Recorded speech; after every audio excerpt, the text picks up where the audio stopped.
Mr. Josh Hector, Director of Mental Health and Substance Use, Ministry of Mental Health, Wellness and Religious Affairs. Dr. Tarlin Malcolm, Advisor on Non-Communicable Diseases, PAHO. Dr. Sumatra, Consultant, PAHO. Dr. Jasmine, Consultant, PAHO. Mr. Hewitt, Country Program Specialist. Dr. Doug Burkhardt, Psychiatric Consultant attached to the Monge Psychiatric Hospital. Other representatives from the Ministry of Mental Health, Wellness and Religious Affairs. Invitees from the Ministry of Health, Media House. Pleasant good morning. Good morning. I greet you as we gather here to continue our final consultations on mental health and suicide prevention policy and the draft mental health bill. In Grenada, or in our trial and state, we are at a really critical juncture as we seek to ensure that not just that we match up to other island territories, but we do what is practical and necessary in accordance with the law and, of course, to safeguard humanity. And therefore, these consultations would ably assist us as we continue to ensure, by God's grace, we achieve our goals and objectives. So we are happy to have you here this morning. Let's bow our head in prayer. Gracious God, we are eternally grateful to you for the opportunity of living in your world, serving in your world, but more so for the breath of life. We pray, O God, that as we offer this day to you, as we continue our final consultations, we pray, Lord, for your guidance. We pray, Lord, for your direction. And we pray, God, that in whatever way we have fallen short thus far, open our eyes, our minds, our thoughts, as we seek to have a complete package or a finished product. We continue to ask your guidance upon our consultants, the Ministry of Mental Health, the Ministry of Health, and all stakeholders. So may this day bring us the accomplishment by your grace to fulfill our calling as you have directed us through the Spirit. We ask all these through Christ our Lord. Amen. I will now invite Dr. Tarlin Malcolm, Advisor for Non-Communicable Disease and Mental Health at PAHO, to give some brief remarks. Dr. Malcolm.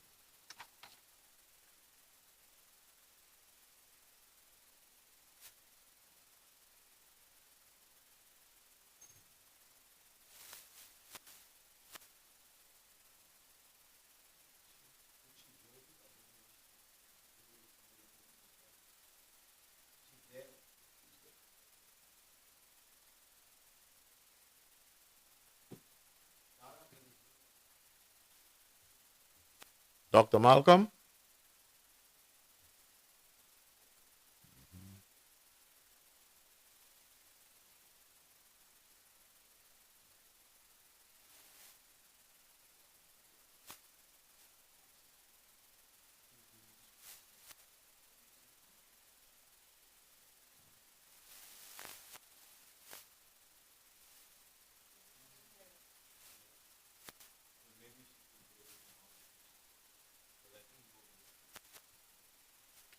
Good morning, Dr. Malcolm.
So just let me know when to go ahead.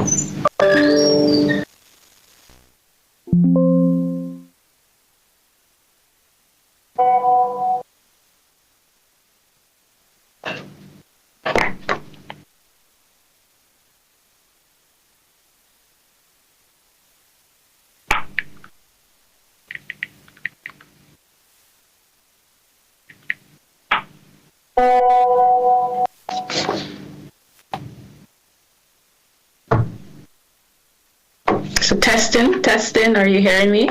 Can you hear me clearly? Yes, we are. Okay, perfect. Well, good morning, everyone. Sometimes technology doesn't align with our plan, but allow me to adopt the protocol. It is really my pleasure, as usual, on behalf of the Pan American Health Organization, the World Health Organization, to participate in this important stakeholder consultation with the Ministry of Health on the Grenada's mental health and suicide prevention policy.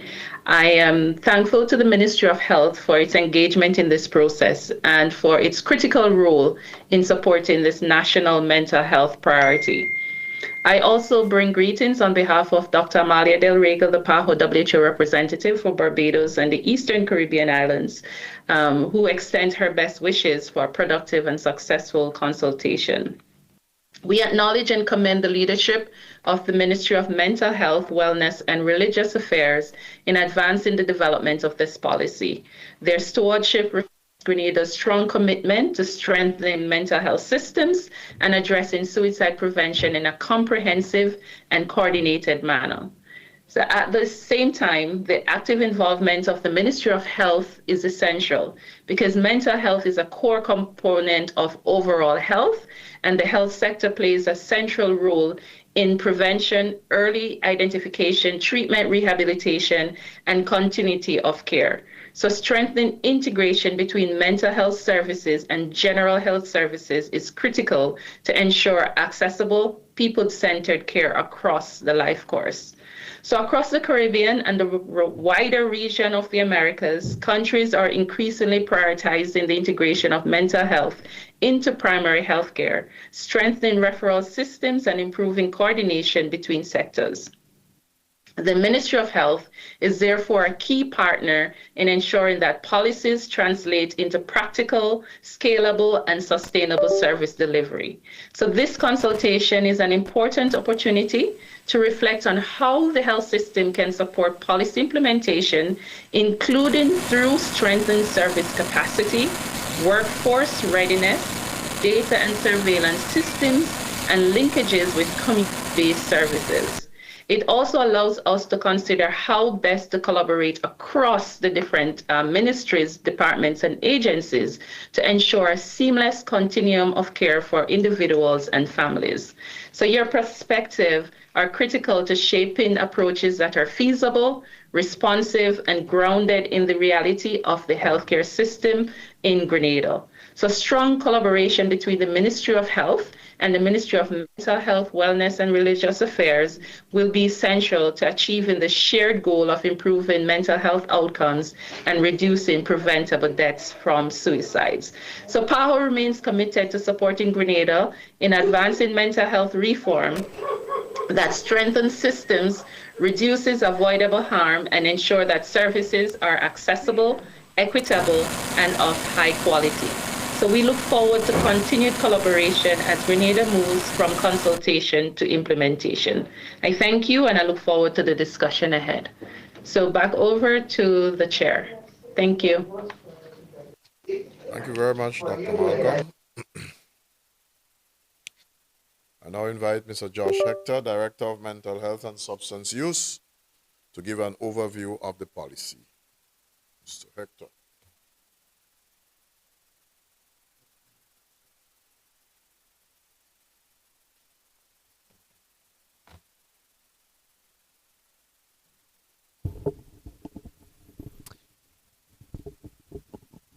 Observing the protocol already established, I say good morning, one and all. Good morning, folks. All right. There are edibles at the back, so just in just in case you're a little hungry right now.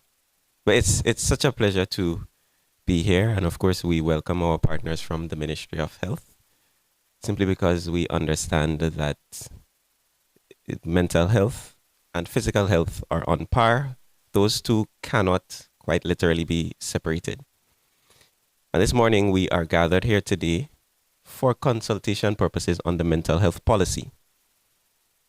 The National Mental Health Policy seeks to establish systems and structures to guide how we function, but we also understand that this work is not based on clinical intervention alone, but it has to rest on the systems that run across ministerial boundaries. And so your involvement here as the Ministry of Health is critical, because we recognize that the primary care level is really the front line. This is where we engage with patients. That's the first point of contact. And we want to strengthen what happens at all points of contact, even ensuring that we reduce over-reliance on the major hospitals to ensure that access to mental health care is spread across this trial and state. So what we encourage today as we go through the policy, which will be presented, is your constructive feedback. And I'm deliberately saying constructive feedback because there is no such thing as constructive criticism. Your feedback. Your feedback would be critical. As a matter of fact, your feedback will add value to the policy. If you observe a gap, if you notice that there's an element or an aspect that is missing, of course, this is what is the word I'm looking for? This is the context, sorry, in which you get to voice your opinions, present the facts on what is already established, as well as present the progressive bits on what should be included as we consider this mental health policy and action plan. And it's important to note that when this policy is completed, it is also going to lead into modernized mental health legislation, which for us now, the one that is being relied on is just about 130 years old. So please feel free after the presentation to intervene, to interject, to state as much as possible, because this is the final round of consultation. So we want to make sure that we grab as much out of this as possible. Thank you so much for being here, and we look forward to hearing from you.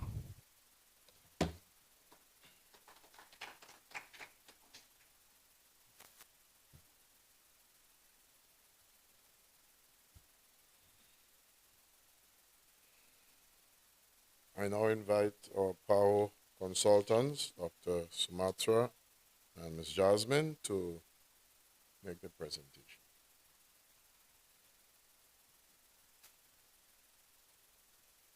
I right. Thank you. Good morning, everyone. Pleased to meet you all again. My colleague Jasmine is going to do the presentation for you. Some of you probably have heard and seen bits and pieces of what the policy is likely to contain or what is being proposed, but we'll give you an overview. I think one of the main aspects of the consultation with the Ministry of Mental Health and the Ministry of Health really is how do we integrate, if there is a core of what this part of the consultation really needs to focus on, is how do we integrate mental health and health together at all levels of the healthcare services. So that's starting from primary healthcare, secondary healthcare, as well as tertiary healthcare. And I think that is really the biggest challenge for us to address when we design this policy, so that the policy facilitates this kind of integration between integration of mental health into general health services, starting with the primary healthcare level. And I think I'm hoping that this morning our discussions that we have really does focus on that aspect of what the policy needs to be doing to facilitate that kind of integration. As some of you might be aware that we've had other consultations. Yesterday we had consultations with the Ministry of Education, the Ministry of Social Development.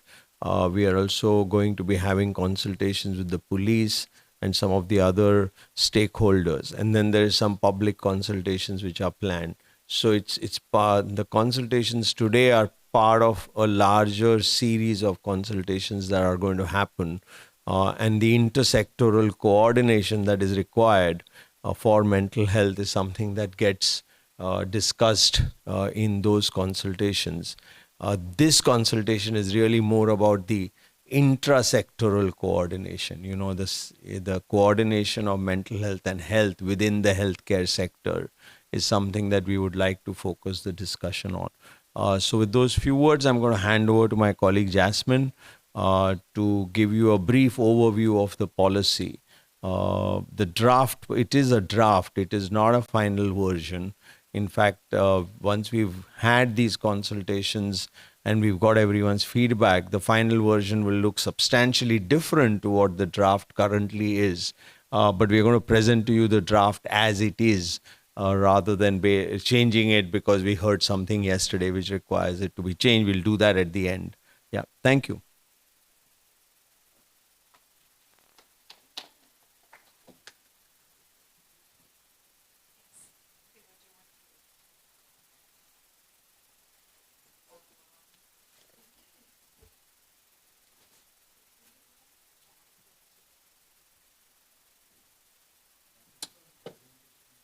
It's already on presentation.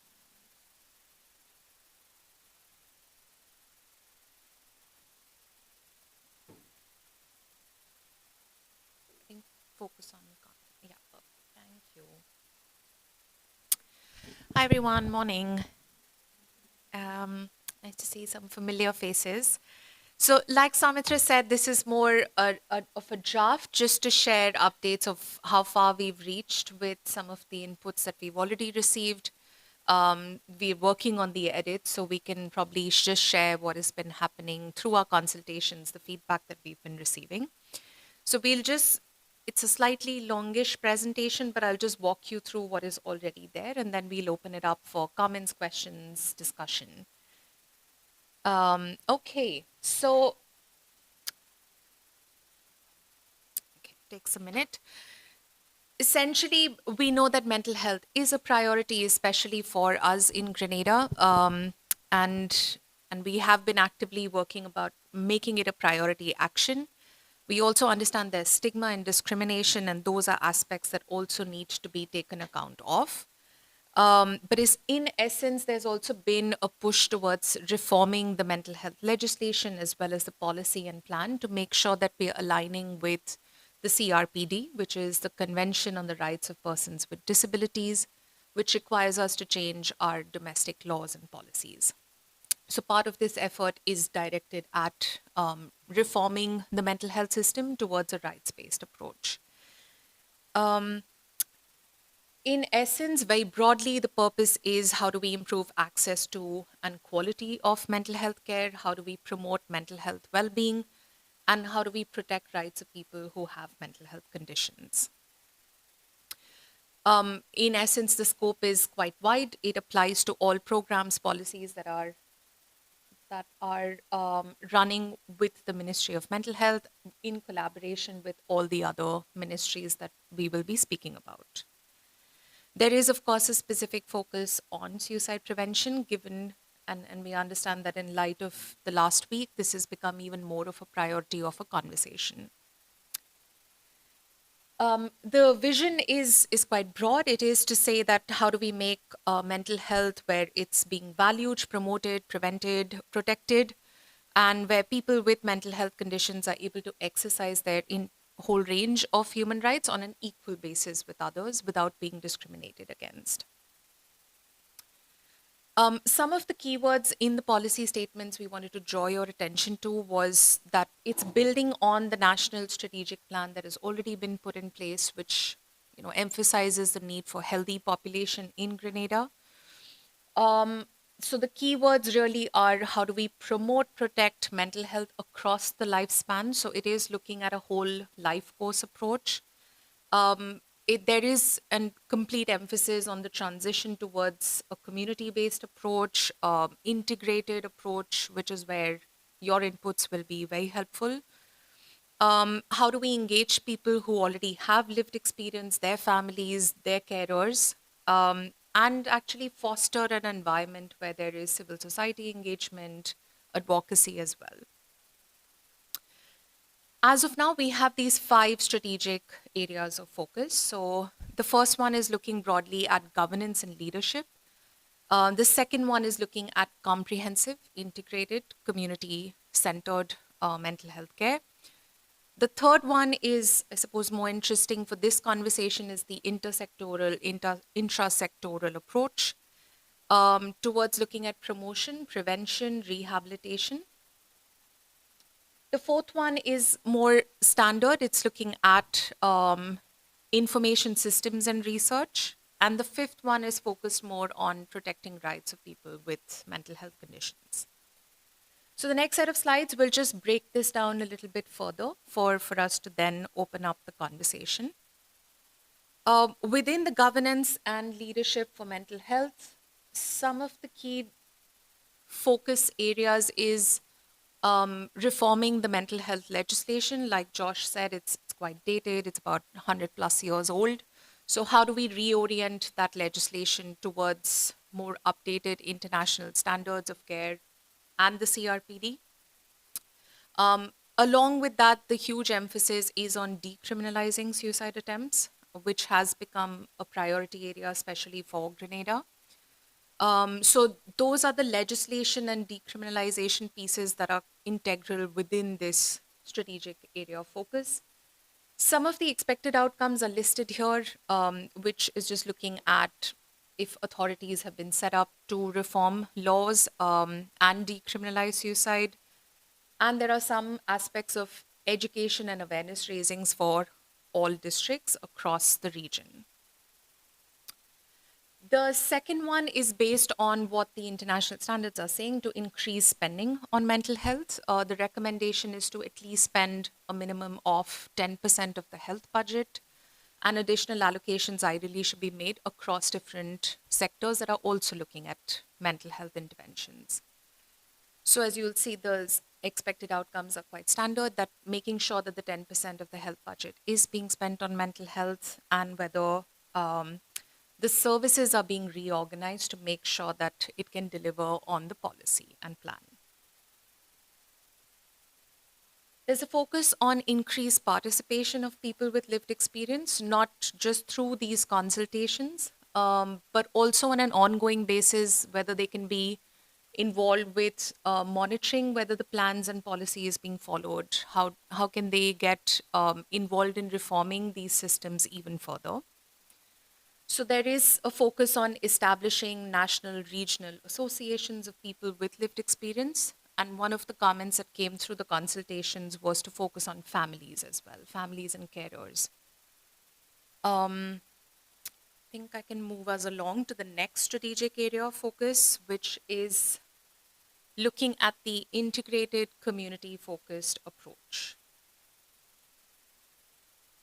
Now, this is a conversation that's been long coming, and efforts have already been made to say how do we move away from standalone psychiatric hospitals to an integrated approach where all health services can address mental health.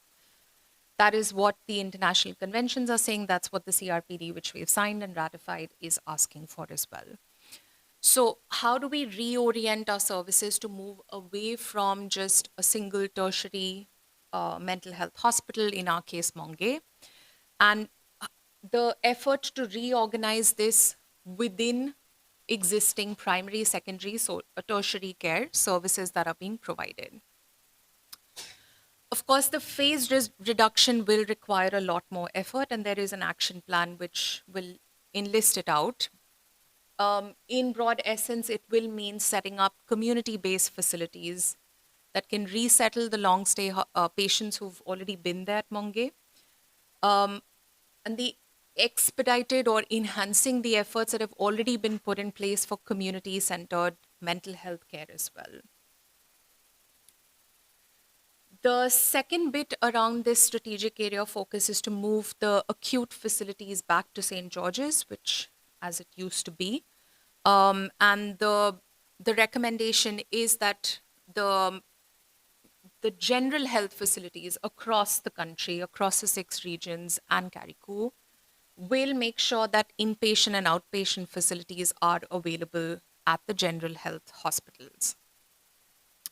So as you'll see, the expected outcome is looking at how do we move back to St. George's for the acute care? How do we make sure that inpatient, outpatient care is available at general health facilities? And that outpatient facilities are available across the districts, and we're not leaving Carico out. The next bit is looking more focused. So that was acute care, and now this is about primary care. So how do we make sure that all the staff at the primary care level is equipped to handle mental health?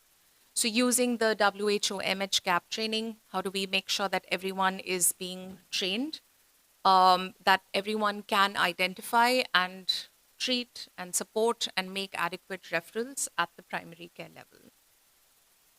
Since this will be a fairly large sort of training endeavor, so the expected outcome is looking at a national training coordinator who will make sure that people are being trained and supervised and mentored and not just being left after training. There is also a specific focus on suicide prevention services. And part of this is also, again, about training of the doctors, nurses, or any other allied health professionals to make sure that we are doing an early identification, doing an appropriate referral, doing appropriate treatment. So a lot of this is focused, again, on using standardized evidence-based tools such as the MHCAP, which is also looking at suicide prevention. So this bit focuses on suicide prevention training. And I can move us along to the next strategic area of focus, where we look at intersectoral and intrasectoral coordination.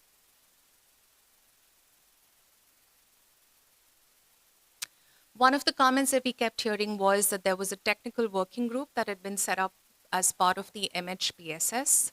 Unfortunately, became quite more disaster focused rather than an ongoing piece of group or ongoing piece of work that needed an interministerial, intersectoral approach.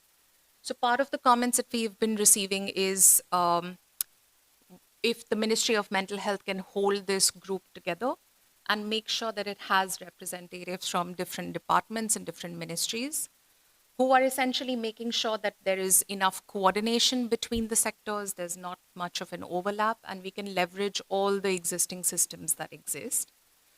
Some of the players who were already mentioned as part of the earlier technical working group have been listed. which of course includes health, social development, education, youth and sports, legal affairs, labor.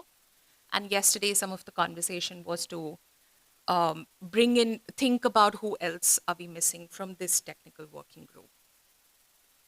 The expected outcome is looking at terms of reference have been made, regular meetings are being held. So essentially, Ministry of Mental Health will need to kind of hold these meetings, but make sure everyone's meeting and aligning with the mental health policy and plan. This section is focused more on the social development ministry, where there was, if you're looking at a phased reduction of from Monge, and especially for the long stay patients, that they will need access to community-based housing, and their need for social care is of course much higher than just the mental health care. So there has been some recommendation to say, how will the Social Development and Ministry of Mental Health work towards creating community-centered housing with a specific focus on people who are homeless or houseless, and making sure accommodations are made for marginalized and vulnerable groups as well.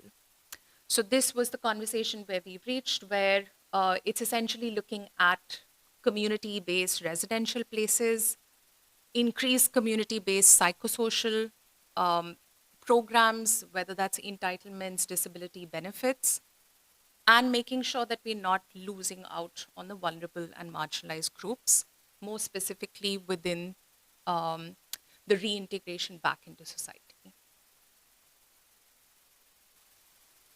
We had a slightly more detailed conversation with the Ministry of Education yesterday, where at the moment it's mainly focuses on life skills, the HFLE program, where they're already addressing elements of mental health, self-care, and so on.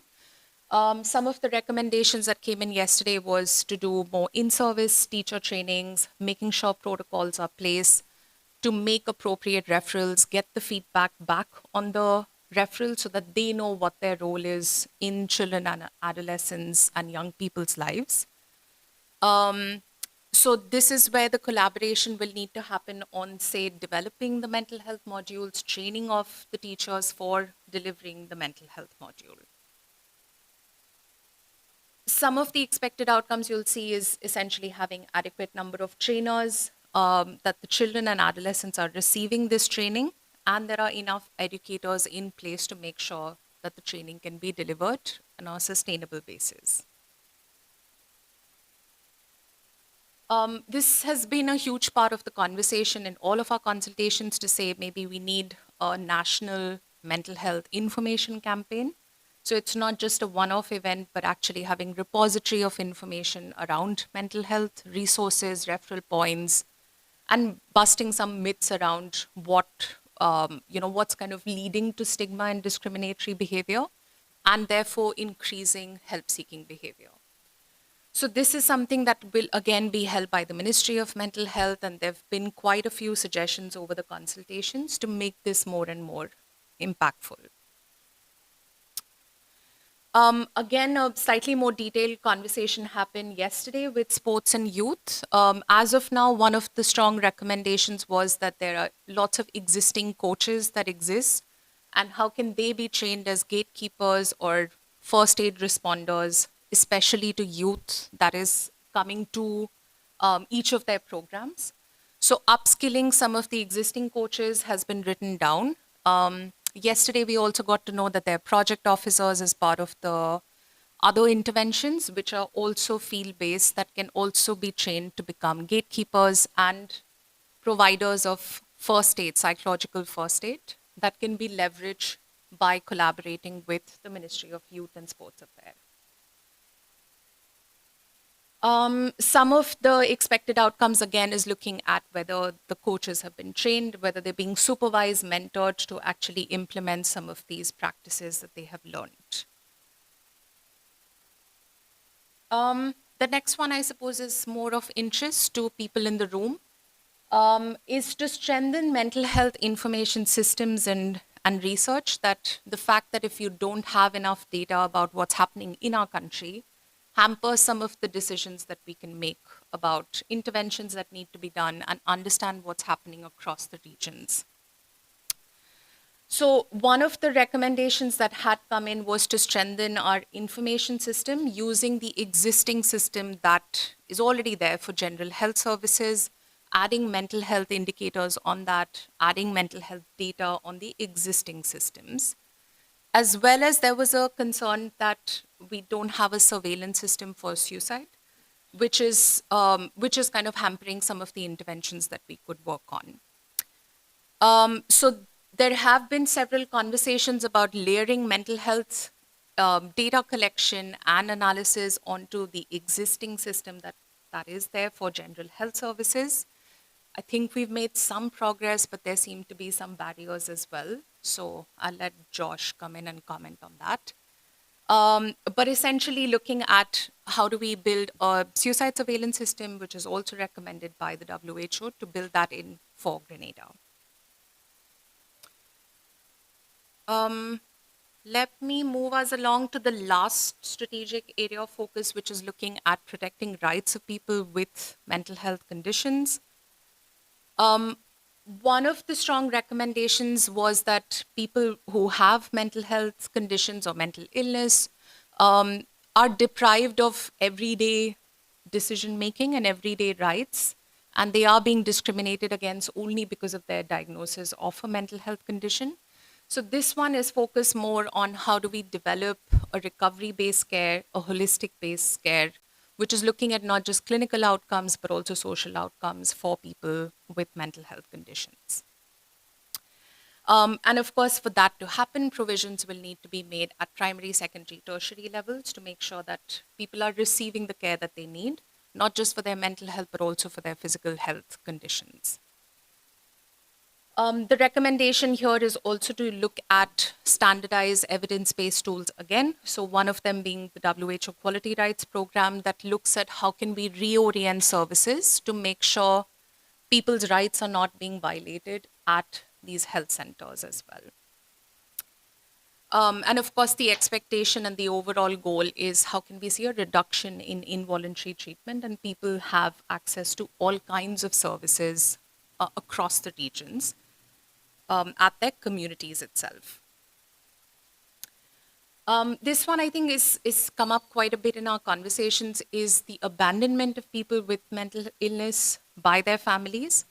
While this is a multifaceted issue, part of the recommendation was that we do need to address this as our country has more of an experience of abandonment, which will mean many things can be done to prevent that from happening. Part of it is linked to creating community-based services, but part of it could also be entitlements, protections for the families and carers. The expected outcome as of now is looking at the reduction of abandonment by the families themselves. With that, I think I can also pause. There are some bits around the compliances. So we're now designing this as a mental health policy and plan. So putting in provisions that we can talk about how will this be overseen, monitored, evaluated, who's going to be the responsible authority to make sure that this is going as per plan. And with that, I can stop with the presentation and open it up for any questions, clarifications, comments, any things that we might have missed that should be added back in. We can pass around the mic, though.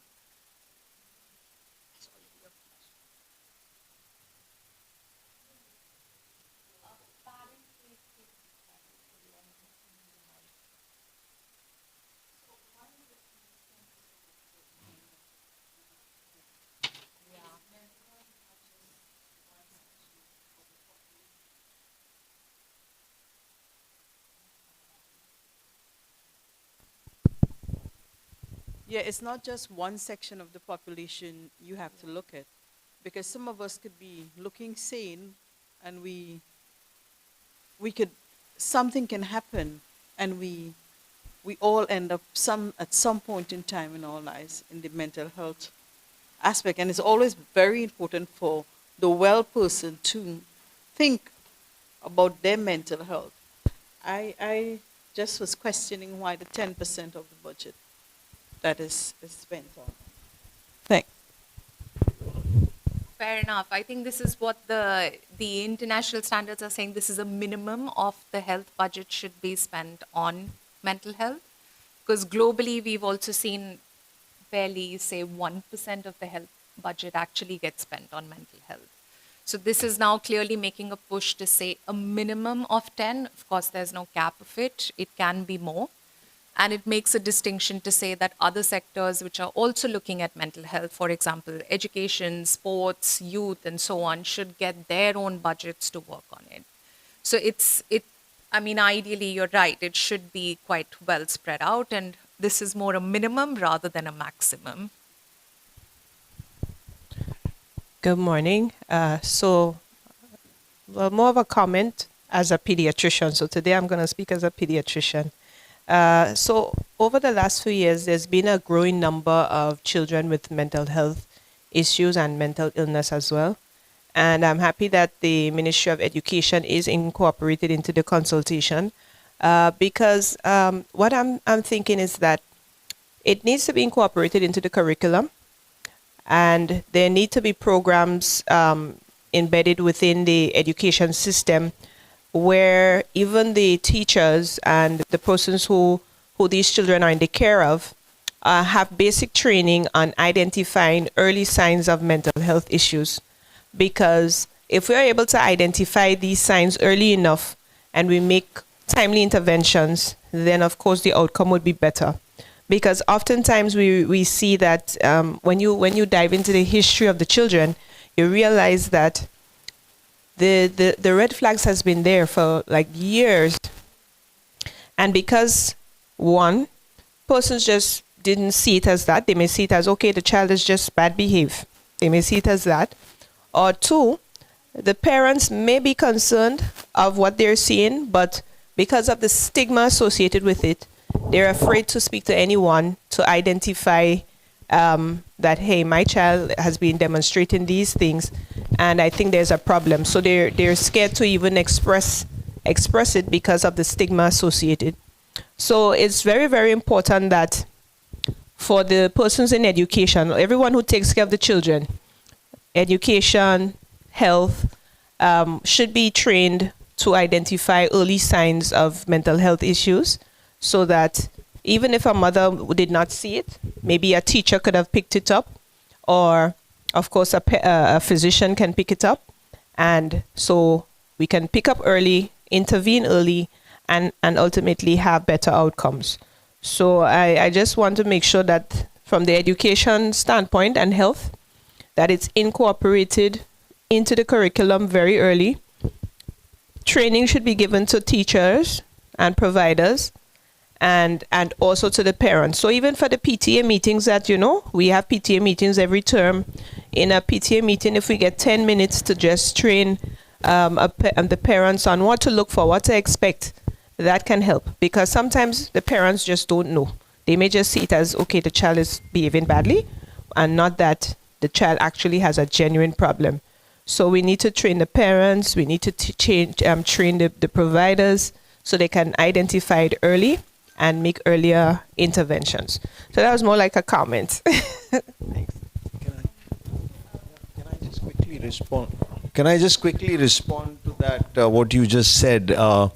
Because, this came up yesterday because we had a long session with even the Ministry of Education, and Josh just said, that's something that came up from the Ministry of Education, that, look, we need to train teachers.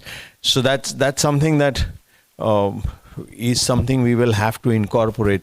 The real question to you, because you're a pediatrician, really is, what will health do to actually now look at picking up children who might have a mental health? So teachers should be doing a lot, because in many countries, child mental health services tend to be integrated into the child health services. It's child health which does a lot of it itself, which is identifying, and there are many opportunities that child health services get to interact with children. So for example, at the time of immunization, there's an opportunity to identify a child who might have developmental disability of some sort.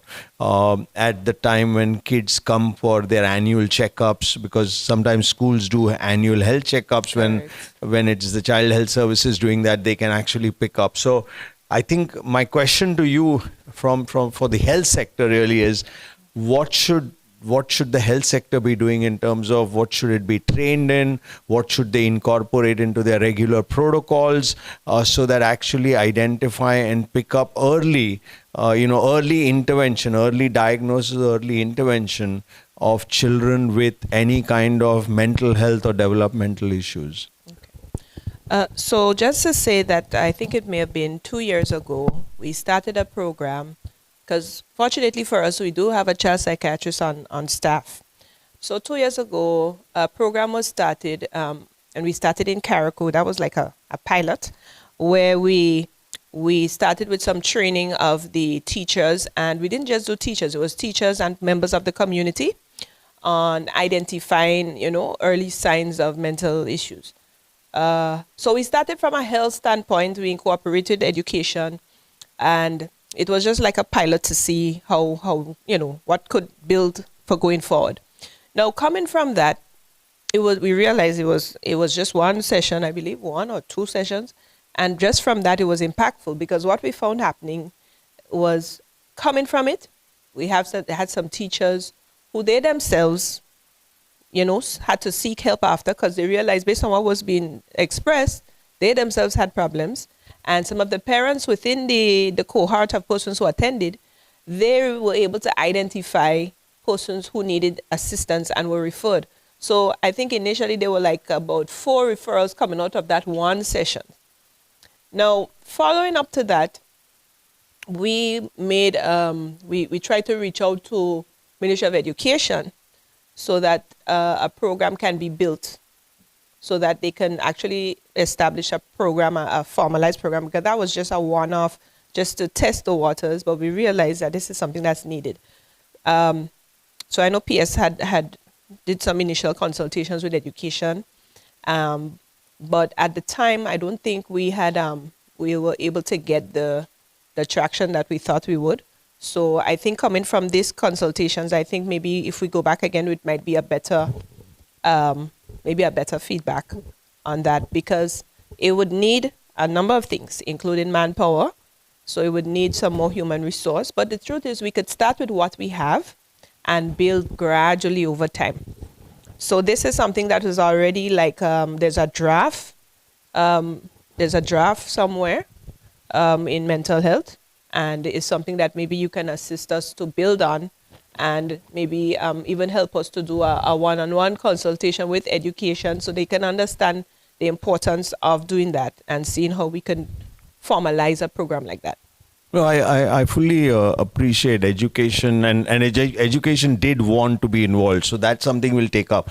My question was very different, not about education and what education can do and what training education sector needs. I'm saying, what does the child health services, what should the child health services staff be trained in? What should be their SOPs, standard operating procedures when they interact with children and parents, so that they actually identify and intervene when children have a developmental or mental health issues. So getting education to work on it, getting Ministry of Youth and Sports to work on it, yes, but what can health do? Because health has a huge interaction with both families, parents, and with children.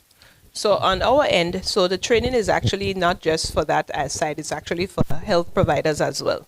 Yes, because even as pediatricians, the whole is like a whole specialty on its own to identify all of these conditions.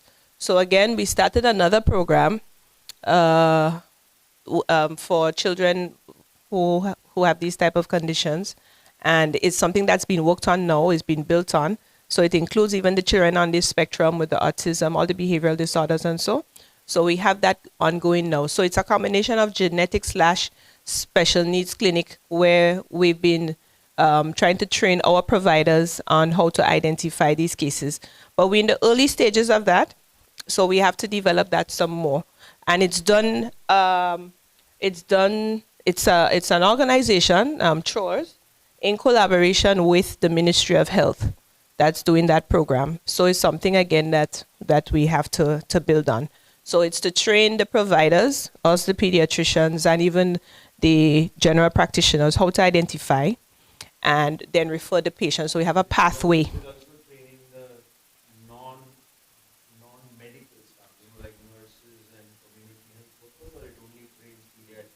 No, it was open to everyone. It was open to everyone. Yes. Yes, it was a voluntary stuff. So far we don't have. Yes. So so coming from that, right? We met with Ministry of Health, explaining that we want to do this. There's a need to do this program. So again, all of these are things that are, let's say, in the making and not yet. Things are happening, I would say, in isolation. So maybe what we need to do is maybe do a formal program that is properly written up that can cover all of the areas, because it's been done but fragmented. So maybe one of the things that you think the policy could actually have a thing which says that Yes. all child health services Correct. should be trained in identifying for early detection of children with either developmental or Yes. mental health problems.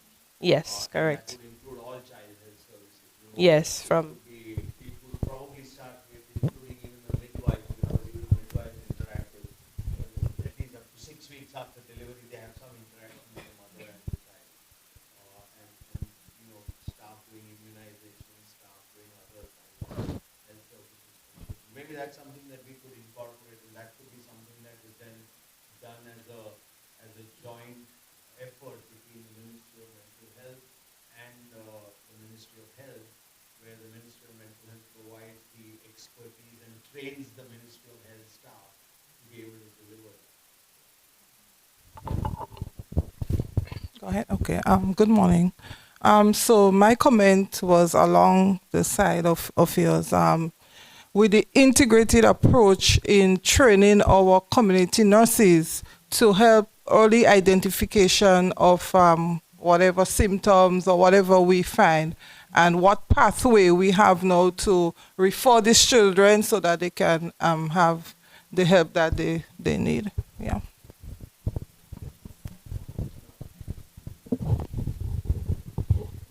I know there are a few people waiting, so I think the sequence is you go and then you go and then you go. Just to broadly put a comment on the education, yesterday actually there was a lot of willingness to say that we want to get trained, we want those protocols. One of the comments that they did bring up is if the teachers and the the educators are making the referrals, they don't get to hear back on what has happened. So in fact, they were quite keen on saying, what is my role now that a health professional has seen them? So actually there's quite a bit of opportunity for them to say, how do we become part of the care as well? So in fact, feedback is something that they were looking for. And to kind of add to what Jasmine just said, and to your comment that people need to be trained to identify and refer. The problem is that everyone just wants to identify and refer. Who refer to whom? There is nobody to refer to. So in fact, and this is a resource crunch that exists all across the world. Okay, this is not a Grenada problem. This is a problem everywhere. So increasingly what countries have started doing is to take a stepped care approach to the whole thing, which means that you identify, and some of the basic interventions you do it as the health professional, and you're trained to do those interventions to begin with. And you only make a limited number of referrals if you kind of cross certain thresholds, so that you don't refer everybody, because if you referred, my favorite metaphor for that is if you referred everybody with a cough and cold to a chest specialist, it's going to be you just don't have the resources for that. What you need to do is to get everybody to be able to treat cough and cold, and only at a point where it looks like a pneumonia is when you make a referral to the chest specialist. Otherwise, your chest specialist is just wasting their time seeing coughs and colds, which they shouldn't really be doing. They should be paying attention to the pneumonias. So I think one of the things is to not just to say, let's train people to identify and refer, but let's train people to identify, treat, and if necessary, refer, so that it includes all the things. Because and I can understand for school teachers to say identify and refer makes sense, because they're not clinicians. They're not supposed to get involved in providing treatment as such. But when it comes to health sector, we should also be saying, look, we'll identify and we'll do some of the treatment ourselves at the bare minimum, and if then required, we'll make a referral. Yeah, and I quite agree with you. I did not use referral as loosely. Yeah. Whatever the training encompasses, that we would adopt and implement, right? The other point I wanted to make before I hand over to Doctor, the training should also include how do we communicate with parents now. Yes, so I think this is necessary. How do you tell them that your child might Yes, yeah. That's a real challenge. Yeah.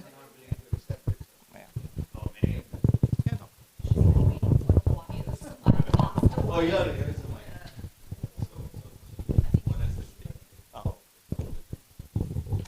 mic. Good morning. One of the things that I was curious about, so sorry, I have a chest infection right now. One of the things that I was specifically curious about is development of screening tools. Currently, I work in emergency, and one of the issues that we have frequently is even if you see somebody with a mental health issue, sometimes you can identify that there's something wrong, but identifying the threshold of, one, what is wrong and how are you screening for that? And then two, the threshold of where are you sending this patient? Is this patient for outpatient treatment? Is this patient for inpatient treatment? Without having to consistently call somebody from mental health and be like, hi, I have this patient. Da, da, da, da. I feel like development of better screening tools for all levels of health service, and including, integrating it into education and so on. If you have a screening tool with a kind of algorithmic component where, okay, if it's above this threshold, you do X, Y, Z, or you do this for this. I think that's one of the things that would help a lot in terms of, one, starting off as clinicians, some kind of mental health intervention. And then two, of course, referral system. You're not referring every single person who has a whiff of a mental health complaint to Mount Gay, to the psychiatrist per se. Also understanding, as you said, that we don't have a lot of staff at the upper level to manage that burden, because, for example, we have a lot of patients that we would refer to the counselors for various reasons, but currently in the hospital we have one counselor. So if you're referring 20 people every week to the counselor, the reality is somebody who may have needed an intervention this week may get their intervention in 6 weeks, and by then the situation may have escalated or gotten to a point where the person should be referred to a different pathway. So that's something I feel like from a clinician standpoint, I think that we would appreciate. Thank you for bringing that up. But I don't think we need to reinvent the wheel. This is something that is being done across the country, across the world, in many countries, where primary care physicians are not only trained to identify, but are also trained to treat, and treat doesn't just mean write a prescription. Treat can also mean providing very basic counseling, and counseling doesn't have to be, oh, you sit across the table and I'm going to give you advice. A lot of counseling happens without actually calling it counseling. But yeah, those are the kind of things we need to get all of our health staff probably trained, not just the clinicians, but even not just the medical clinicians, but also nursing clinicians and other clinicians trained in being able to do that, and then make those appropriate referrals. But that's, I think, exactly the kind of point where I think close collaboration between the Ministry of Health and the Ministry of Mental Health needs to be happening, so that the Ministry of Mental Health can provide the technical know-how and train people, but the actual work then has to be done by people who are employed by the Ministry of Health. The clinicians are employed by the Ministry of Health. They need to actually be then doing that work which they are trained for. And training requires two things, you know. One is, we always think of training as you bring people in for 3 days into a classroom and tell them what to do, and they're going to go out there and start doing it. I can tell you, nobody goes out there and does anything afterwards. They come, they sit, and oh my God, I'm more confused than I was when I first came in. And the only way they will go out and do it is if they actually get mentoring and support. Somebody needs to go out there a week after the training and say, hello, you got trained. Have you seen your first person? Have you done something with the first person? And then, oh God, I'm frightened to do it. And you need to handhold and get that thing done. So, you know, the training needs to be not just training, but the supervision and the mentoring that needs to be built in. Because very often everyone thinks, great, we'll do 2-day training and it'll solve the problem. It doesn't solve the problem. Nobody does anything. I mean, you know, you're more frightened after that than you were before. Because you think, oh my God, all the things that can go wrong now. And also that it's important to say that the training is not to make you into a mental health professional, you know, because I see sometimes training will get into things as, you know, you don't train a clinician who's a general health doctor with the same training material that you train a psychiatric trainee, because you're not trying to make the general health doctor into a psychiatrist. And so it's very important that that training is tailored for that person, that category of people whom you're training, rather than just, oh, let's bring in psychiatrists and they'll talk to you about schizophrenia. I mean, it's like, why would I do that? You know what I mean? I agree. And just to clarify, my concern is a little bit more with the actual integration of the tools into daily practice, not necessarily the training per se, but like tools that you can use even if you haven't gone to a training. Like something that says, I would never do that. oh, no, I don't mean like, I would never give people tools without having to train them how to use no, I don't mean like that per se, but I mean, for all of us as clinicians would have had some level of training during our clinical practice, depending on where you work, about identifying the signs of somebody who is in a mental health crisis, etc., etc. But I want to know if, I mean, my concern is more about integrating the tools into daily practice rather than, because we're already interacting with these patients. Mm-hmm. It doesn't require anything. All of us can identify somebody's got a mental health problem. So in fact, identification is the easiest part. The real challenge is what to do once you identify them. And what our training, what medical training and I think nursing training doesn't do very well is to tell them what to do when you identify. You saw somebody who's depressed. What are you going to do now? And they say, oh, I'll make a referral. There's no one to refer to. What are you going to do?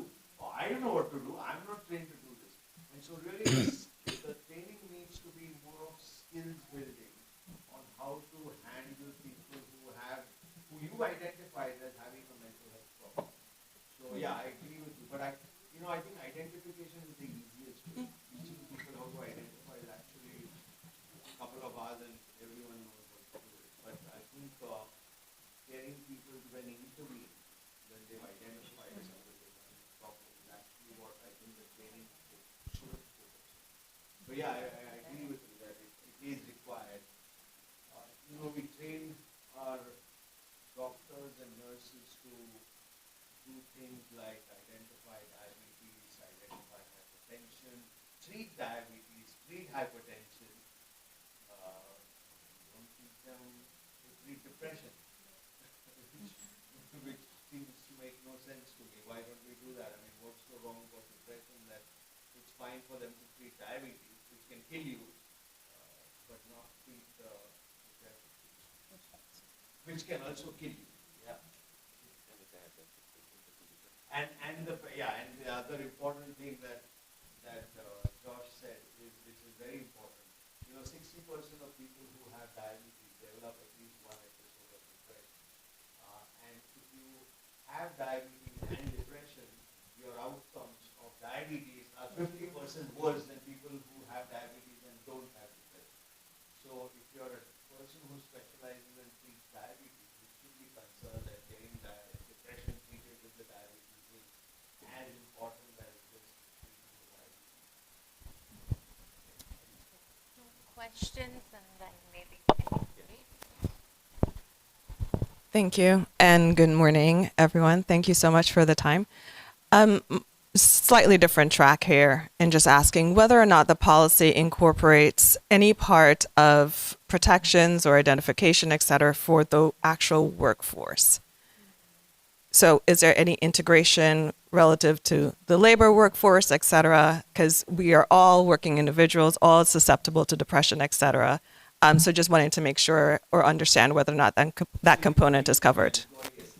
That's correct. EAPs and the like. EAP and the like, yes.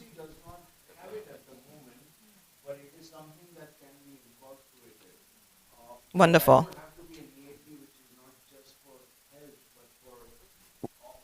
That's right, wide ranging. Yes, yes. Perfect.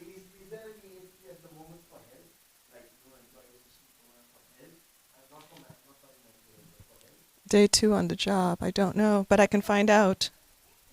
Is there an employee assistance program for health? You know, like if you're a government employee and you develop some kind of a health problem, is there a specific program which works for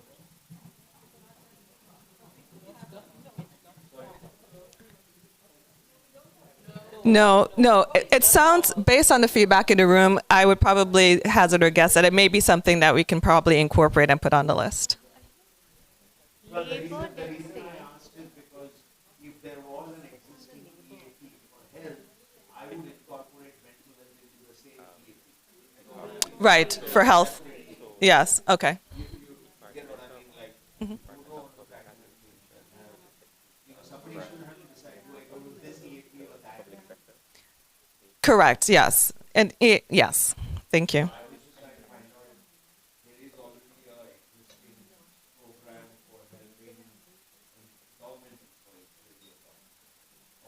No, actually, I would probably say any employee, so whether public or private sector, right? Because this policy is ranging the total, right, spectrum. So I would probably say, hey, any employee, incorporating that aspect in it.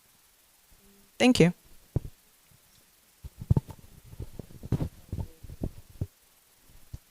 While you are getting the mic and asking your question, can I come back on your EAP for one more point? You know, the whole notion of EAP came up because there were no free health services available. Okay? And so they said, well, employers should mandate, employers should pay for it. In a situation where free mental health services are available, why would you set up a separate EAP? Because they're already available free. The government is giving free mental health services. Any employee can go and access the same service. What would be my question? Why? Because EAP makes sense only in the context of an American healthcare system where, unless you have insurance, you're going to get nothing. But it is purely a funding.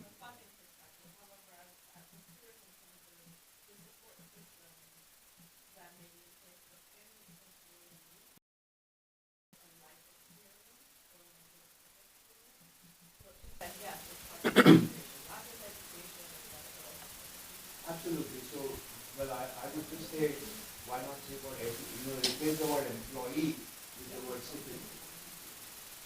Yeah, so I agree. Arguably, yes. Probably, I'm being the devil's advocate. and I appreciate it. I just know that in the workplace, in terms of there's also a mental stigma as well that exists. I just want to pull out. So when we put on our clothing every day to come to work, we want to feel participate. So making sure that, again, there's individual efforts to work. Yeah. I love that. Okay, thank you. Good morning, everyone. I have a concern more than anything. One of your activities speak towards the reduction in the inpatients at Mungay Hospital. And I believe that activity has commenced given reports coming out of the Ministry of Mental Health. My concern is that the pace at which that is happening is greater than the readiness of community to absorb those patients. So you speak of community-based facilities, image gap training for primary care staff. reduction in stigma and discrimination, how much of that has happened while we are reducing the admissions at Mongi? So I don't know what your implementation plan looks like, but my concern is that one component does not outpace the other component and we create a bigger problem. It's quite, it's quite valid to have these concerns. I don't think that anyone disputes that these are worries and concerns that everyone in the community, not just health staff, but even ordinary citizens might have, saying what are you up to? A lot of that concern arises from, say, past experience, and a lot of that concern, some of that concern also arises from our certain stereotypes that we have or hold about people with mental health problems. So it's a combination of both which works. But to answer your question directly, I think that there has never been a plan to reduce the number of admissions at Monge without putting other things into place. Okay, so clearly you can't. I mean, how do you reduce admissions in Monge and not have other things in place? Because where will people go? And so, I'm happy to let the staff from Monge actually even answer that. But a lot of the people who are in Monge do not actually require health care. What they require is social care. Their mental health problems have probably reached a certain point and burnt out. The schizophrenia is also burnt out in a sense, and they are left with some deficits. And those deficits tend to be social care deficits, as in they might need assistance for bathing, they need someone to help them dress, they need someone to ensure that they don't wander off and get lost, and they need to continue to take their medicines. But primarily they do not need, their primary need is not a healthcare need. Their primary need is a social care need. And I think the Monge has really focused on trying to get those people out back into the community, to their families, while providing, there are community health nursing program which runs across all of the parishes, and they get visited at home, they get medicines delivered to them at home, and that's how it is being done. But I totally agree with you that that needs to go hand in hand with the integration. You talked about MHGAP training for healthcare staff. I mean, that's just taking forward what the earlier conversation we had, which is healthcare staff need to be trained in how to handle people with mental health problems. And you need to start seeing the psychiatric service more as a tertiary service, rather than as a primary service or a secondary service. It's a tertiary service. Your primary healthcare is your primary service. Your specialists, like say pediatricians, are your secondary service, who can provide mental health support to the people they work with. And then you have the psychiatrists who provide you with the tertiary service. So I don't think that the reduction in hospital admissions is because there is nothing in place. What the reduction in hospital admissions has been is also to see that to ask this question: does this person actually need inpatient care? Not that they don't need care; they need care. The question is, do they need inpatient care, or can they be adequately and safely treated at home by mental health services? Or do they need inpatient care for a shorter period of time rather than just having them stay there for months? Somebody could come in, stay for 2 weeks, get better, and then go home. If you go into diabetic coma, you go into hospital, you get treated, and then you go home. You don't stay in the rest of the hospital because, oh my God, they went into diabetic coma. They better spend the rest of their life in the hospital because who knows, they might become comatose again. You don't do that. So similarly with mental health, the idea is that people get treated, and once they are well enough to be at home and safely, then they're being sent home. I don't think that there has been the intention to reduce or close down Monge without other resources being put into place. In fact, the real emphasis at the moment for mental health is not so much about reducing admissions or reducing beds. That's not the emphasis. The emphasis is on integrating mental health into general healthcare service, which really means, you know what it really means is that Ragdoon should be back at the St. George's. You know, that's what it really means. It means that like the mental health ward should be part of a general hospital. Just like every other, like you have a surgical ward, a pediatric ward, a gynecological ward, you need to have a mental health ward in a general hospital. That's what we should be focusing on. The second thing is to say people are admitted when they have you admit people because the admission is essential, without which they can't be safely treated. Not everybody who comes, say, with a severe diabetes or severe hypertension gets admitted into a hospital. The doctors will decide that, okay, admission will help or admission is necessary. So I don't know if it's a bit of a long-winded answer from my side, but I don't know if that answers your question. I think the point is to move away from standalone mental health facilities which create stigma, which are known to violate human rights, and which are also known to have worse outcomes. Okay, having people stay in long stay facilities results in poorer clinical outcomes, poor social outcomes, and high cost. So you're spending a lot of money to get bad outcomes, whereas you're much better off using the same resources to get better outcomes by providing the same services in a different way rather than in an old-fashioned mental hospital where people stay for life. You know what I mean? That's not the model which anyone anywhere in the world is now adopting. In fact, we know that it's probably, the WHO actually says it's the worst way to provide mental health care. Because it tends to be highly expensive and it does not actually meet anybody's needs. In many countries, and I'm sure it's the same in Grenada, in many countries, mental hospitals consume something like 70 to 80% of the mental health budget while providing care for a tiny number of people. I will give you an example from Guyana because we were involved in Guyana. Is that Guyana has a national psychiatric hospital which has 200 beds, and it was one of these long stay mental hospitals, 200 beds. The 200 patients in that hospital consumed 80% of Guyana, 70% of Guyana's mental health budget. Okay, Guyana has a population of 800,000 people.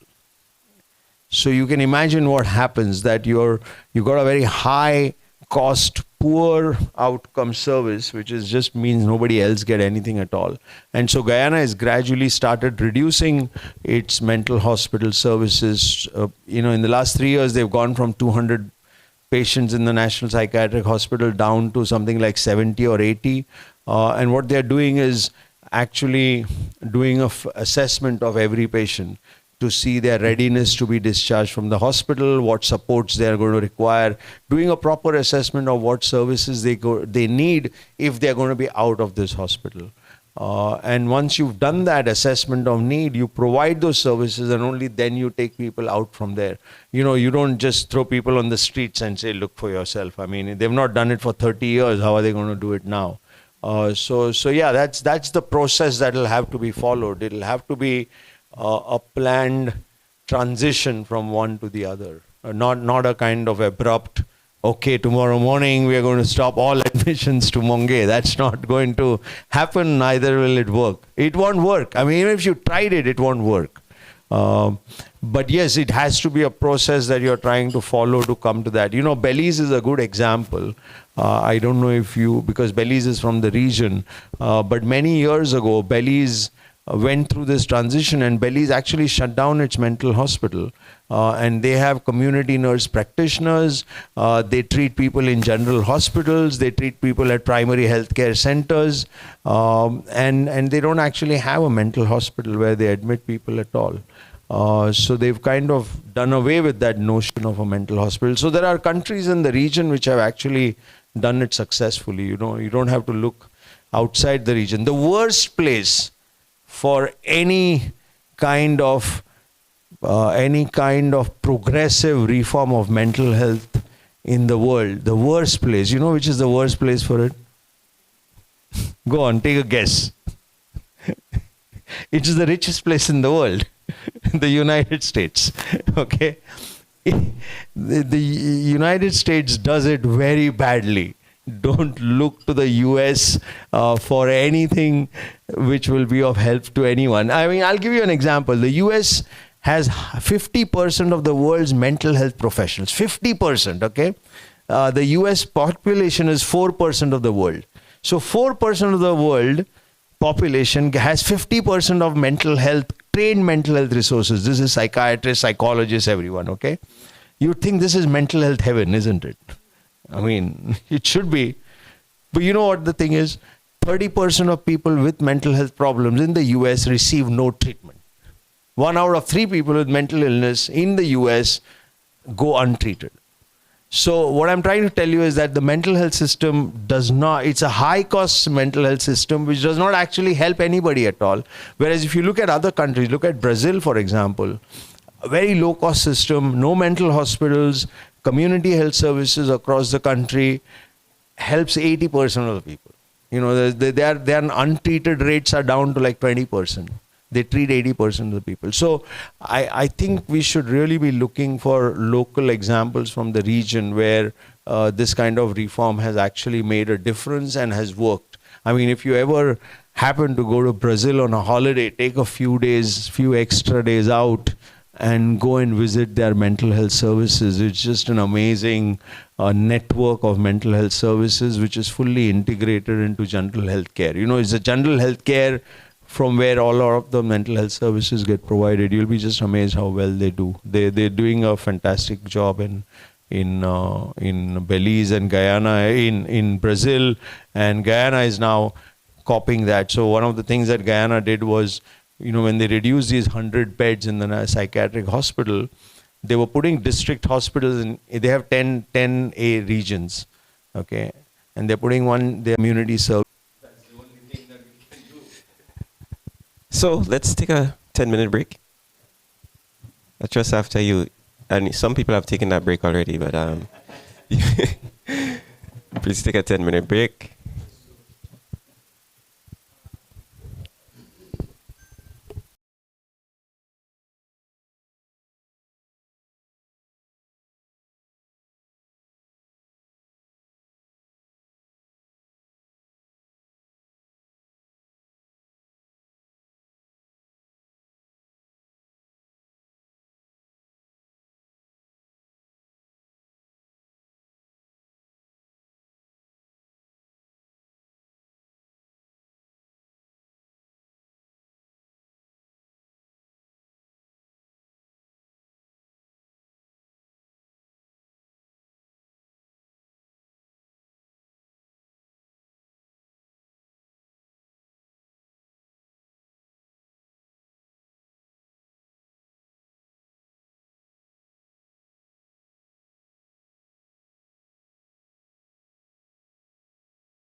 Right, welcome back, folks.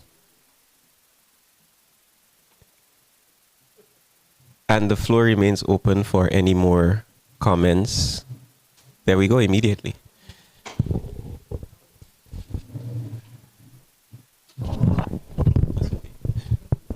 Yeah. So I'm not too sure if it's a comment or more of a question. As it relates to the integration of mental health into primary care, my colleague here was reminding me, since in 2001, there was talk about integration of mental health into primary care. We were then district nurses. And 2005, we became public health nurses. So that tells you that's another added 21 years. And still, there is no full integration of the mental health into primary care. My question is, I don't think I saw it in the policy on how we are going to go about to integrate it. Are there any phases? What phase are we in now? Yeah? I think it is there, but we'll flesh it out further so that it becomes very obvious. You know, the whole problem is the word integration means different things to different people, and integration has really been interpreted as you guys can come and do work in our space. But you know, that's how it has been interpreted. So what integration led to it at the lowest level of integration, which is what it is that you had mental health staff coming into primary health care facilities and running a clinic, for example. And that's not integration of any kind at all, actually. If we are talking about integration, it really is about saying that you get primary healthcare staff to be trained to not only identify but to also deliver services, and that integration then requires a stepped care process to do it, which is what are the bits that primary care will do and at what point will they escalate it to the next level, to the next, and that kind of integration has just not happened anywhere in most places. Various reasons, I don't want to put the blame on anyone, but for various reasons, and I think both mental health as well as, and I'm speaking like doing some plain speaking on this, okay, so forgive me if it sounds difficult, but the fact is that it has happened because there has been a reluctance on both sides. The reluctance from primary health care to take on stuff which they don't inherently like. Mental health is not liked. People with mental illnesses are not liked. Nobody wants them around if they can. So there's been a reluctance from that side. But there's equally been a reluctance from the mental health side to not integrate, because they would rather see themselves as the only people who can do this and nobody else can do it. You see what I mean? So I would put the blame squarely on both sides. I don't think it's one on the other. So I think it's the mental health system has been reluctant to integrate as much as the primary health care or the general health system has had reluctance to integrate.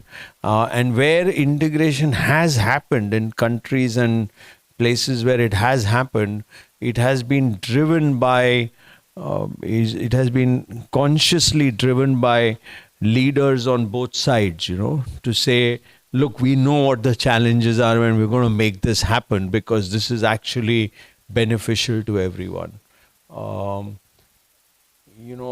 That's the only way to get it done. So if you're going to see that happen, if you're going to see integration happen, then it will require very active leadership on either side of the table, not just on one side of the table, to actually make that integration happen. Otherwise, as you said correctly, the first talk about integration you heard was in 2001. I've been in mental health from 1987. And when I was taught in 1987 that this was something that was agreed in 1978.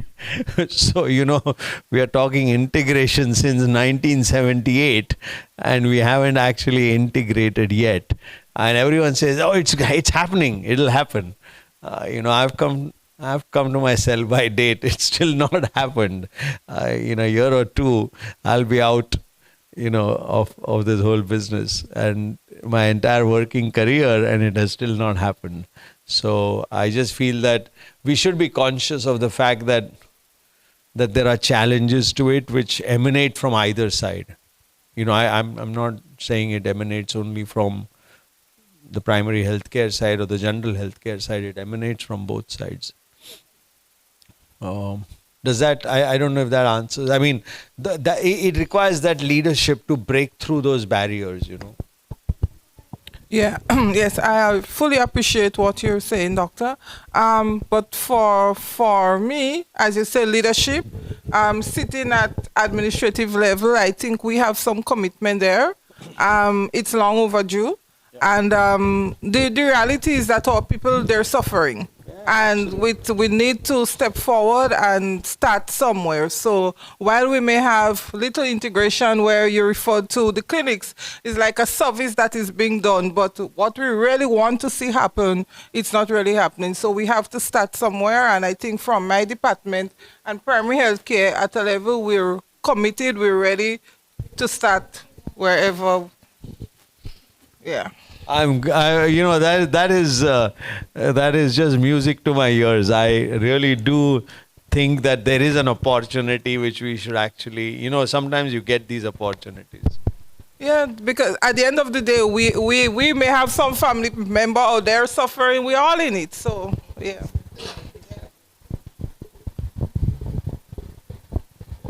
Okay, so pleasant good morning to everyone. I am very much happy for the question that was raised by the Chief Community Health Nurse. And firstly, as she rightly stated, this whole procedure of integrating mental health into primary health care, I think it must start with a governance issue. The system must be established to ensure that whether it is mental health, hypertension, diabetes, that all are treated with some level of equality.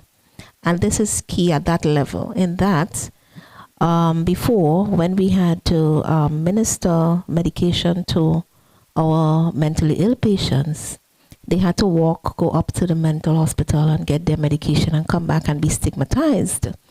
But now we have worked with our chief pharmacists to ensure that the drugs are being integrated within our health system into the pharmaceutical snare, that persons don't have to be stigmatized knowing that they're going up there to receive. So these are the levels of integration that we want, but it must begins with a governance structure where all our players, all our stakeholders are knowledgeable of their roles and how the improved services can be delivered to our citizens. So this is key. And in terms of accommodation, so in health, there are various spheres that entails health services. So you have the health financing part, you have health infrastructure, you have all the facets within the health system.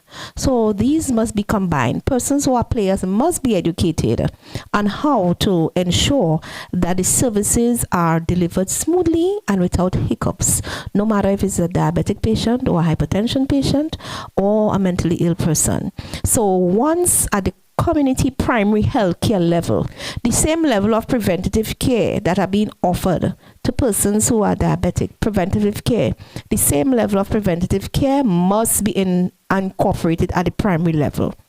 And once we have that government structure in place, I think we should able, by a phase approach, and as you rightly said, Dr. Samata, in that the mindset at persons at their other primary level, persons at the mental health level, the mindset again has to be changed so that we can have that whole process properly implemented. And this is needed now. As we see other parts of the world, this type of integration have reaped many benefits to the health sector. And it has really, before you're hearing about NCDs, non-communicable diseases, now you are hearing about mental health and NCDs, and they have clapped hand together.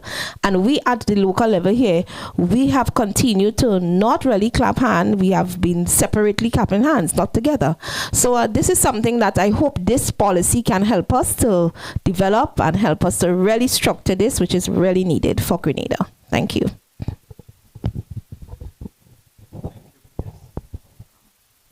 Thank you for that very firm, clear commitment to that integration. But I'm really pleased to hear that there is commitment on either side, both from the primary healthcare side as well as from the mental health side.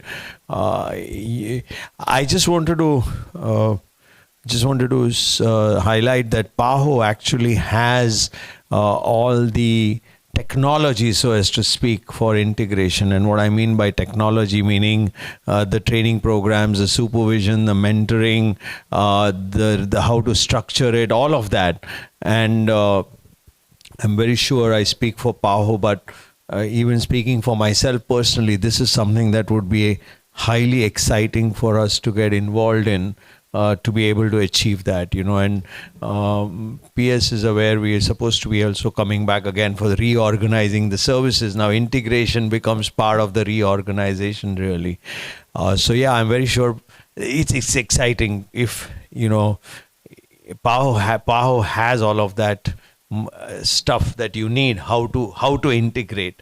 And what is required, what training programs are required, who needs to be trained, how they need to be trained, what supervision they will need, what mentoring they would need, what hand-holding they would need, what kind of organizational structures you need to put in place. All of that exists. You don't have to invent it. And I'm sure if Grenada made a request, PAHO would be very, very happy to provide you with that technical support to do that. So if there's already a willingness to do it, then maybe this is the point at which you want to call in PAHO to provide you with the technical support to then be able to deliver it, if you know what I mean. But that's great if you want to do it. I'm really pleased to hear that. So while we look at integration, right? When I was a young nurse growing into the profession, we had a system where all our nurses had to do psychiatry and be part of it. But when I look today now, we still have the training going on, but what I'm seeing, our ministries now are separated. You have a Ministry of Mental Health and a Ministry of Health, and I understand that you also need administrative stuff to be handled in different areas, but you see, this would create further separation instead of integration. And I think we should try to integrate more than separate. And it's just something that I've observed, and I just felt I should say it, It's a valid risk that you are worried about, is all I can say. But I think, I think it will require additional effort on either side to make it work. For everybody's benefit. Just a general question. What's the overall project timeline here? Because I know we're talking about policy, et cetera. So what are we looking at? Because sometimes deadlines drive behaviors. I'll let Josh and PS say that their timelines, but what I understand is that from our point of view, from our point of view as consultants, we aim to deliver a reasonably close to final draft by the time we finish work here at the end of this week. Okay. And then I think there is a process that the ministry has to follow, and PS can tell you what their timeline is then.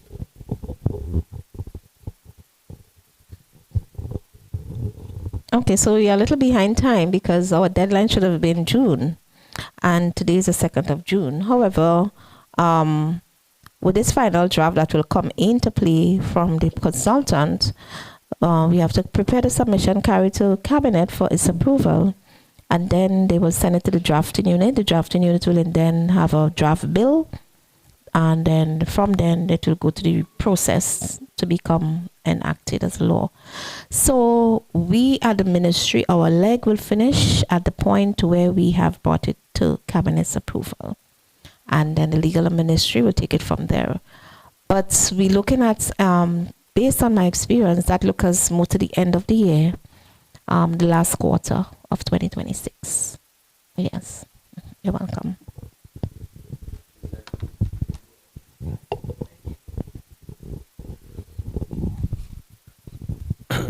Yeah, I would imagine there is a lot of, there is a sense of urgency to getting things done, which is very good.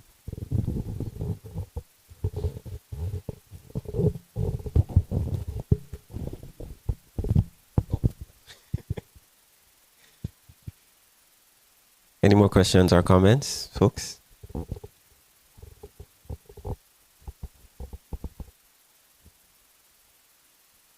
It's not an auction, so I won't say going once or twice.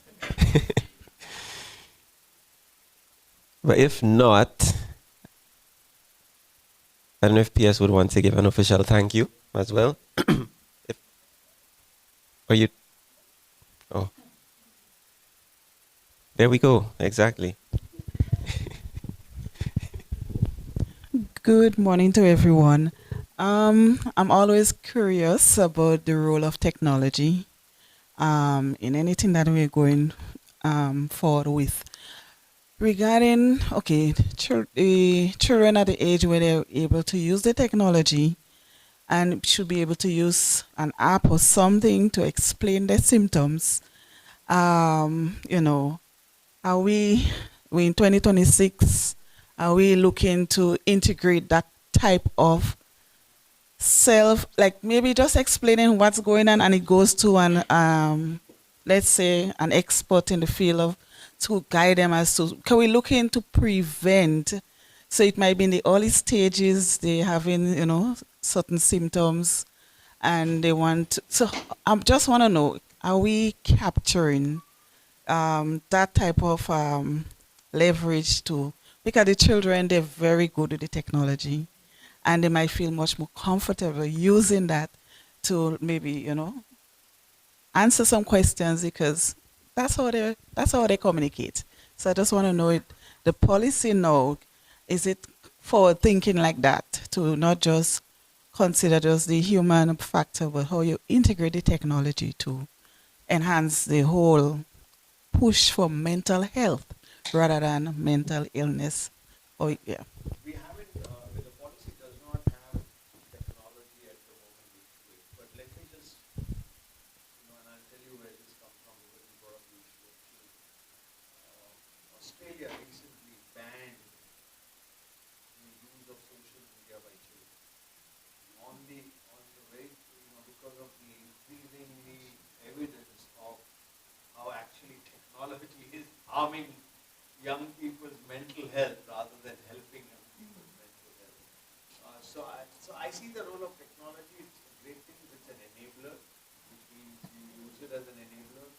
But if you're going to use technology as a solution, then I don't think it works. You know, there's a difference between using it as an enabler versus using it as a solution. What I mean by that is, as an enabler, you're using it to do things to give you better reach and all of that.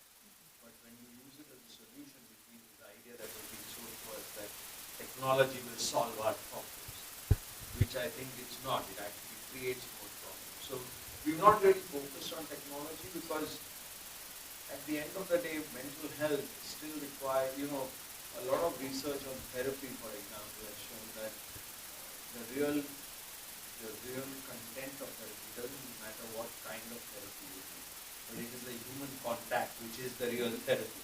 You know, that people get better because they have the human contact. And so we try to emphasize the idea that we should use that human contact, which happens in every day-to-day interaction that we do with various things, to help people rather than to hope that technology will solve the problem. But technology has its role, but not, so technology, for example, has its role in when you create a health information system. You need that. You couldn't have a health information system. So I think, yes, technology, but not technology as a solution provider. That's not what they have. Just for clarity's sake, I was not leaning to the provider aspect, like a screening tool, because of the stigma, having to discuss your feeling with someone else. But if you have, these are the things, then it's cool. And as to say, okay, based on that, you need to see, I recommend that, those kind of things. But it's not like a solution type. Those kind of things we've done, but we've not created a separate section saying technology. It's integrated into a lot of the things that we do. So, for example, you can use technology for training, providing training. Even PAHO, if you go to the PAHO website, they now offer online courses which are not just lectures, but actually do some help you to build skills. All right, I have a follow-up question. In regards to therapy, I had a conversation with the counselor at the General Hospital. How she's using, like doing counseling is always the option in person, or due to the logistics with Carriacou and Pitimating being separated, or even just person's option of wanting to do a virtual session than in person.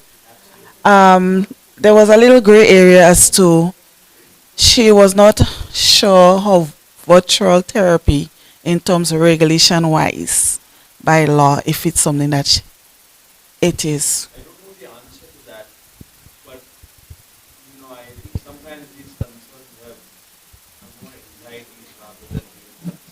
The law may have something to do. Well, I told her go ahead. I don't think there is, but these are So I things. think people's reluctance and anxiety is more of that rather than actually barriers being there. I think that's really what I would imagine. I don't think that there is any law which says you can't do therapy on. I'm just thinking the policy should kind of bring that as something as an option. Fair point. Fair point. I think my last contribution. If it's in the policy, then you ignore my question, but I can't recall. Maybe I might sound gender biased here, but I have not heard the discussion surrounding men.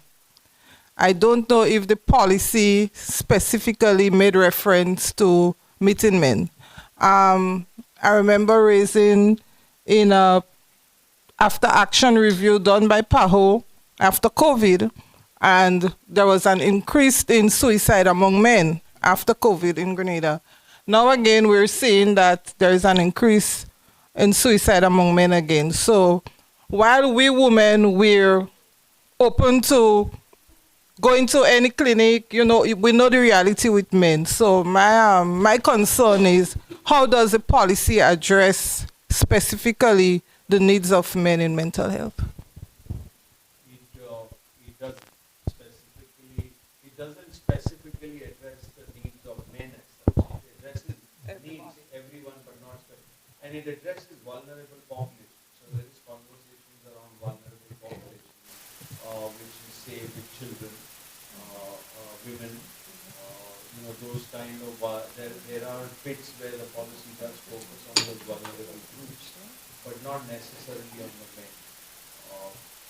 And if everyone feels that that's something that needs to be built in, then yes, we should.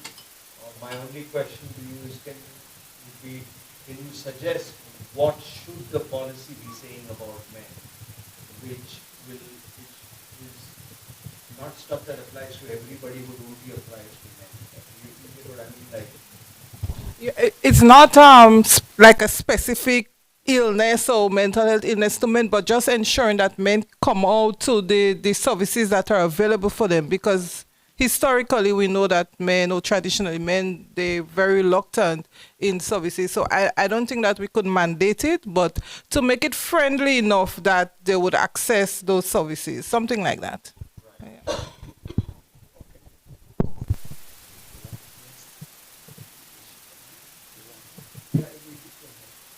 Just about the information system over there. I don't know if you had a conversation.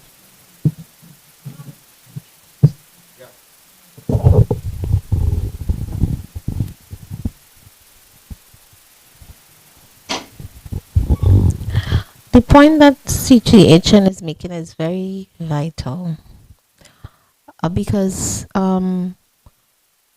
what she's speaking about at time is more the vulnerable at-risk men in society. I know the seed program that we have identified some vulnerable persons which are listed there. There is an agreement that are being signed in that they have to participate in certain activities of government, which includes counseling. When government has certain consultations, they have to be there and all of that. So I think she may be looking to see how we can really target that group, which she's speaking correctly because from the data in Grenada, more male commit suicide and female, the data is clear, which drives the evidence as to how decisions are made. So what she's saying now is that this is a targeted audience. The policy should really speak to how it can respond and provide some kind of pathway, referral pathway, maybe through other collaborating bodies such as social development or youth or education.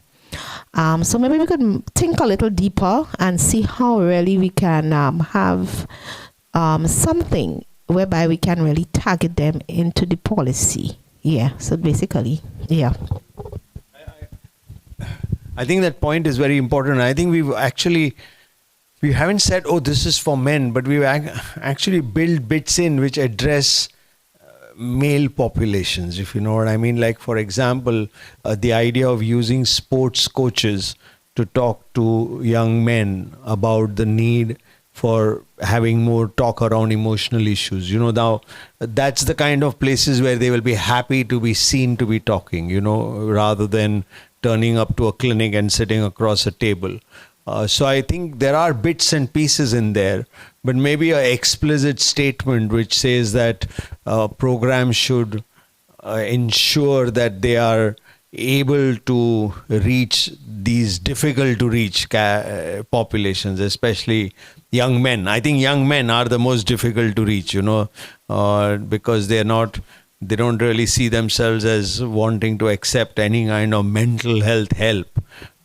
So yeah, something along that lines, if we can put it in saying, look, this is a principle of all the services. So it's more of a statement of principle rather than, so that whenever you're setting up a service, you need to ask yourself, okay, how is this service going to ensure that these difficult to reach young men are also engaged with the service? What do you do with the design of the service so that it actually attracts the young men to come and take help? I think that's the kind of point you're trying to get at.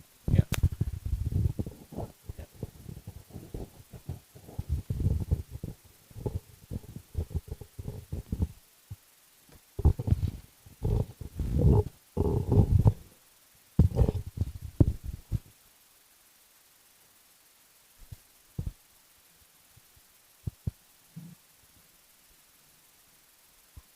All right.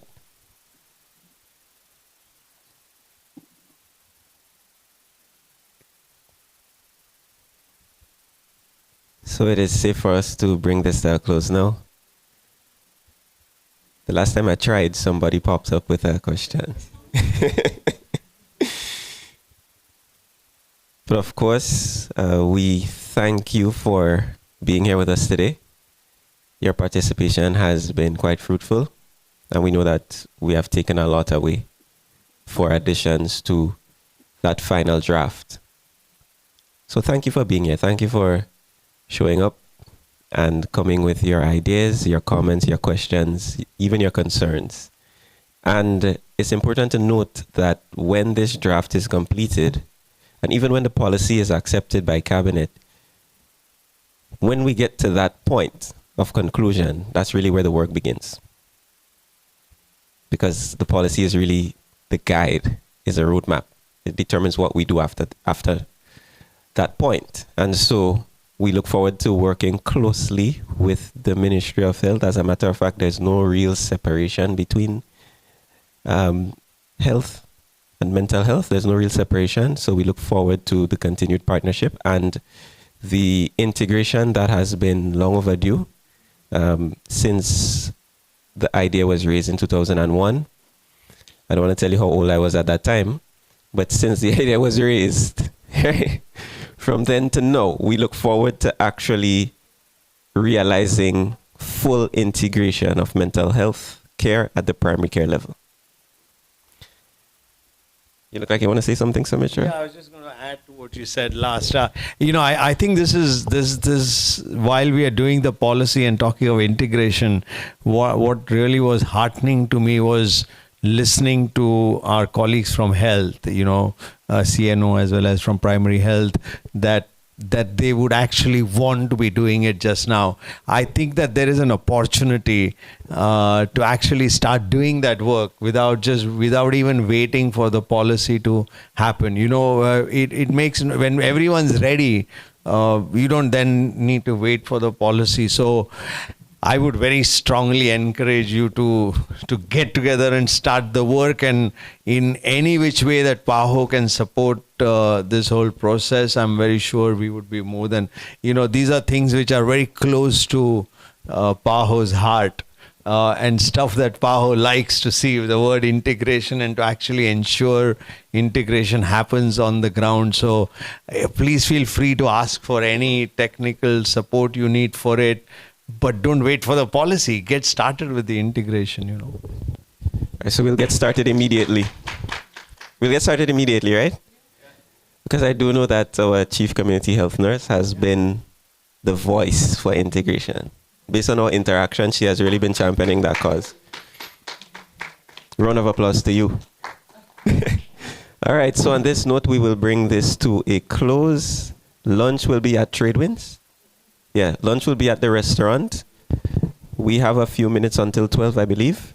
But lunch will be over at the Tradewinds restaurant. Do enjoy the rest of your day, and thank you so much.